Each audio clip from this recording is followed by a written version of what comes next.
Y a esta hora, como todos los sábados, le vamos a dar la bienvenida al doctor Herbert Cuba García. Él es especialista en política de salud pública, columnista del portal El Montonero y habitual comentarista sabatino en RCR. Qué gusto saludarlo, doctor Herbert Cuba, muy amable como siempre. Buen día. Muy buenos días y un saludo a través suyo a todos los peruanos. Hay varios temas, ¿no?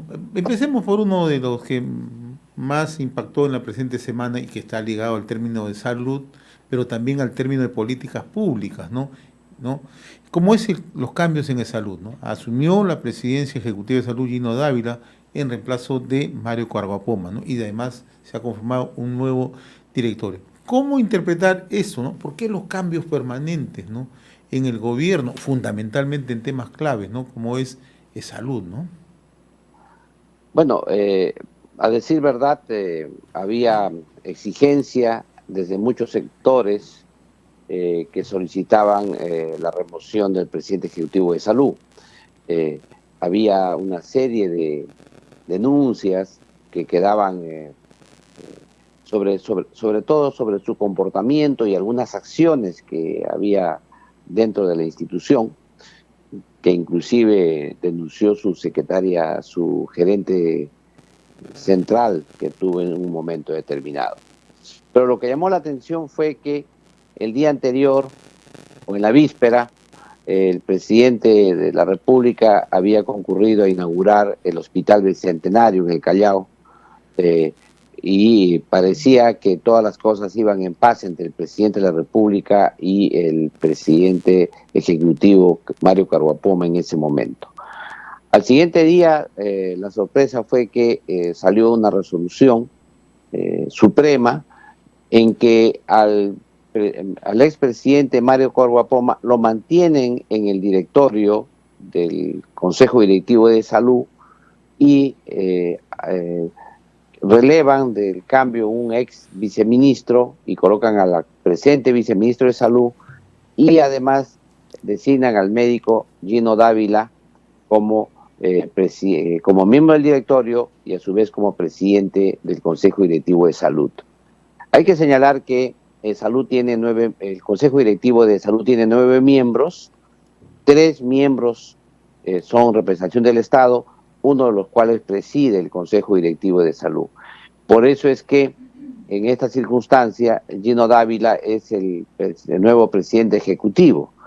Sin embargo, inmediatamente después de su designación, apareció una controversia entre la Contraloría General de la República y la ministra de Trabajo y Promoción del Empleo. Una controversia en relación al historial que tenía el nuevo designado en salud. Por un lado, señalaba la ministra que no era oportuno que luego que él designase aparezcan estas denuncias, que en su momento no fueron, y que además la Contraloría podía haber hecho directamente la denuncia porque tiene esa potestad ante los órganos como la Fiscalía y otros organismos. Pero por otro lado, la Contraloría señaló, ¿no?, que ya había remitido el informe final el 4 de enero al expresidente Mario Carguapoma y por lo tanto ya ese informe de Contraloría era público. Sea cual sea esa decisión, el presidente ejecutivo recién designado ha aclarado que no tiene nada que ver con el tema de esas denuncias y en todo caso la ley no le comprende a él porque en todo caso es una denuncia.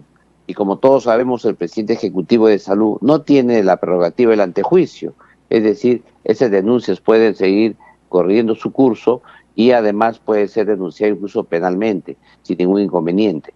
Sin embargo, ya empañó este proceso, estos dimes y diretes, y no se ha visto el tema de fondo, que es la agenda propia que tiene salud o los temas pendientes a discutir al interior de esa institución. Y aquí todos recordamos que hemos señalado en alguna vez en este programa que había hasta 3 posiciones al interior del gobierno para resolver el tema de la salud en el país. Una de ellas era crear el Sistema Único de Salud a partir de una propuesta estatizadora. Estatizaba los fondos de salud, estatizaba incluso las clínicas y creaba un sistema único estatal. Eso es una posición maximalista que estaba al inicio de este gobierno. La segunda era continuar con este proceso que se llama de aseguramiento, que lo creó desde el gobierno del expresidente Humala y que implica que los ciudadanos puedan portar un seguro de atención médica y puedan atenderse en los diversos establecimientos, sean públicos o privados. Y el tercero tiene que ver con el fortalecimiento de salud, precisamente, el fortalecimiento de la salud y la seguridad social en el país, convertir al Seguro Integral de Salud en una institución de seguridad social, pero con carga de impuestos, o sea, con financiamiento público, y también unirlos con las demás instituciones, coordinarlos con las demás instituciones de seguridad social, como son las sanidades militares y policiales. Ahora, doctor Cuba, en esa línea de análisis que usted traza, ¿no? Porque la propuesta inicial que lanzó el propio presidente de la República el 28 de julio, ¿no?, del 2021, ¿no?, de la creación de un sistema único de salud, ¿no? Recientemente hubo declaraciones del propio ministro de Salud, Hernando Ceballos, todos estos cambios que se están registrando. ¿Cree usted que nuevamente el gobierno ha retomado esta agenda de la creación de un sistema único de salud? Nuevamente vamos a ingresar ya no solamente este debate, probablemente ya acciones mucho más concretas. Sí, yo creo que el principal problema es la desaveniencia que existe entre el ministro de Salud y el Salud. O sea, ese es un problema recurrente en la gestión pública en el país, cómo el Salud y el Ministerio de Salud se entienden. Y para entenderse es que quién lidera qué cambio, porque si se va a ir bajo el sistema que propone el ministro Hernando Ceballos, que es el modelo, continuar con el modelo del aseguramiento que hizo el expresidente Humala, que es la propuesta de alguna manera del grupo político que lo ha llevado a ocupar este cargo, entonces lo que se tiene es una enorme controversia con el Salud, porque lo que va a hacer es, va a desandar todas los avances que tiene Salud, que son básicamente tres. Uno de ellos tiene que ver con que se den las prestaciones médicas y las prestaciones sanitarias. La segunda tiene que ver con dar prestaciones sociales y la tercera tiene que ver con dar prestaciones económicas. Y esas tres cosas lo que hacen es logran el acceso adecuado de los afiliados o los derechohabientes de salud a la seguridad social, a ser atendidos. Por ejemplo, si es que un ciudadano vive en provincia y requiere una atención médica en Lima, lo que hace Salud le da prestaciones económicas, es decir, le paga el pasaje, lo transporta, le paga en Lima un hotel para que esté su familia, alguien, el acompañante, lo atiende en el hospital, entre tiempo le paga el tiempo que no labora, le da lo que todos conocemos, ¿no? Los días trabajados, y por último, si el paciente, si fallece, le pagan el sepelio, le dan un subsidio por luto, etcétera. Todos estos mecanismos lo que hacen es que el ciudadano que tiene derecho a acceder a un servicio de salud, pero no tiene dinero o tiene una barrera que impide que llegue, estos mecanismos que son de prestaciones económicas hacen que esas barreras desaparezcan y el acceso se convierta en real. Esas formas que hace Salud no tiene ni siquiera el MISA. El MISA lo único que te dice es, ahí está el hospital, si tú vas ahí no vas a pagar nada, pero ¿cómo accedo al hospital? ¿Cómo llego al hospital? Y lo que hemos visto en la vacunación, por ejemplo, última, que a pesar de que el gobierno se jacta que ha llegado al 86% de la vacunación a nivel general, pero si uno ve en el detalle, lo que hemos visto es el incremento de la exclusión y la discriminación a un segmento poblacional, porque esa gente que vive en los sectores más alejados de la Amazonía, que tienen que ir con deslizador y que cuesta muchísimo el transporte, no han sido vacunados, ahí están todavía en un 20-25% de vacunación. Las zonas altoandinas, y Puno es la demostración, están todavía con un 50% de vacunación. Estos mecanismos, estas barreras que hay al acceso a la salud, si no son resueltas por la política de salud, lo que haces es, tienes los establecimientos de salud ahí, pero enfrente, pero no tienes acceso. Es como estar frente a una clínica privada, pero si no tienes dinero, no puedes ingresar a ella. Ahora, esto siempre ha sido una tentación, ¿no? El tema de salud, sobre todo aquellos que tienen una visión mucho más estatista, más controlista, ¿no? ¿Qué riesgo puede tener si se genera un sistema de salud y se controla de salud en estos momentos? ¿Cuáles son El los riesgo riesgos es que pueden enorme. ocurrir? Enorme. El riesgo es enorme. Primero, son 11.000 millones de soles y más o menos tenemos 11.000 millones también de derechohabientes y afiliados a salud. Esto que reciben las tres tipos de prestaciones, de sanitarias, económicas y sociales. Cuando tú haces esa unificación con otro sistema que es distinto, que solamente se brinda prestaciones médicas, lo que haces es perder acceso a la atención los pacientes que están en salud. Eso es la parte médica, pero en la parte financiera es también real. ¿Cómo vas a poder unificar un servicio, un sistema que tiene 1.860 millones de presupuesto, que es el SIS, con un sistema que tiene 11.000 millones de soles? ¿Cómo lo vas a unificar? ¿Cómo vas a hacer que esto funcione sin hacer trasvase de fondos a un lado para otro? ¿Cómo vas a hacer si es que todavía en salud, a pesar que cada vez en modo más decreciente, brinde las prestaciones económicas y sociales, pero de todos modos las brinda? ¿Cómo vas a hacer para que ellos cambien su modelo y digan, señores, ahora este es un modelo en el cual tú eres el que tienes que romper las barreras de acceso?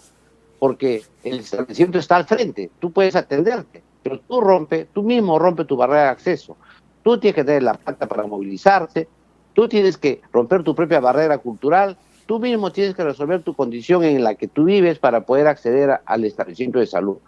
Ese modelo, esa unificación, pone en grave riesgo la subsistencia de salud con todas las conquistas que esto tiene. No es gratuito que los sindicatos de los trabajadores, incluso los empresarios, siempre defienden su modelo. ¿Por qué? Porque el modelo de seguridad social implica también una negociación colectiva entre el sindicato y la empresa. Cuando el sindicato quiere mejores condiciones de vida, lo primero que piensa un trabajador es, ¿qué pasa si enfermo? Y exigen su seguridad social. Y esto lo sabemos todos, que la gente lo primero que piensa cuando entra a un trabajo nuevo es decir, por favor, señor, deme un seguro, si me enfermo, ¿qué me sucede?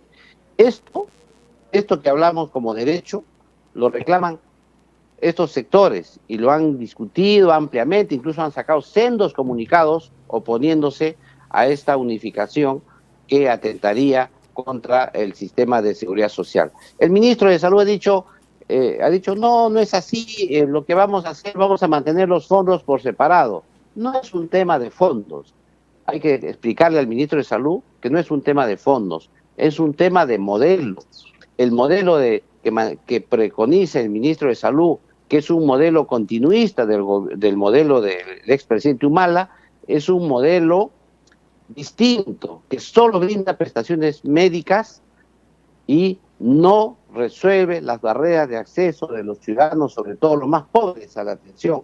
Es más, a la gente le regalan su seguro, tiene su documento que tiene un SIS, y cuando quiere atenderse no recibe la atención correspondiente porque no tiene acceso a la salud. Yo creo que ese es el tema de fondo en este debate.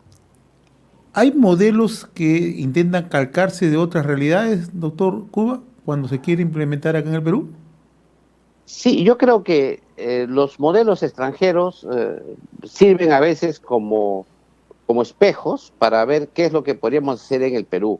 Sin embargo, las barreras de acceso que tiene Perú para la atención médica son enormes frente a otras realidades que tienen poblaciones más homogéneas. Por eso es que el modelo que debe tener el Perú debe basarse siempre en estos tres tipos de prestaciones médicas, sanitarias prestaciones económicas, prestaciones sociales, y se haga una mezcla óptima, se conjuguen las tres cosas, los tres tipos, para lograr un modelo adecuado. Los modelos que se copian, que han fracasado incluso en otros países, este modelo del aseguramiento ha traído serios apuros a nuestro país mismo en el momento de la pandemia, porque eso es uno de los grandes fracasos que tuvimos en la pandemia, demostró que el modelo que tenemos es malo. También el caso colombiano, que inclusive llevó a la quiebra del fondo de Fósiga, que llevaba este mismo modelo, o también el caso de Chile, ¿no?, que también ellos han necesitado reformular su modelo para poder avanzar. Por eso que creo que el Perú debería utilizar modelos que ya han sido, que tienen evidencias, que son innovadores, pero que respetan lo fundamental, que es el derecho humano a la salud y a la seguridad social. Muy bien, mi estimado doctor Heber Cuba, como siempre, muy agradecido por esta participación sabatina, ¿no?, a través de RCR, Red de Comunicación Regional. Quedan los temas en el tintero, pero vamos a seguir analizando, ¿no? Porque Sí, uno de los grandes temas que tenemos en el tintero es el inicio del año escolar. Así es. Y nosotros esperamos que el ministro de Salud, el ministro de Educación, el ministro de Economía y también el presidente ejecutivo de Salud se reúnan a conversar, porque no nos olvidemos que casi todos los maestros y profesores del país son asegurados de salud. Los padres de familia también tienen muchos hijos que están en salud, y por lo tanto salud también tiene una palabra importante que decir en este inicio escolar del año 2022. Muchas gracias, amigo José Hernández, y nos vemos el próximo sábado. Muy amable.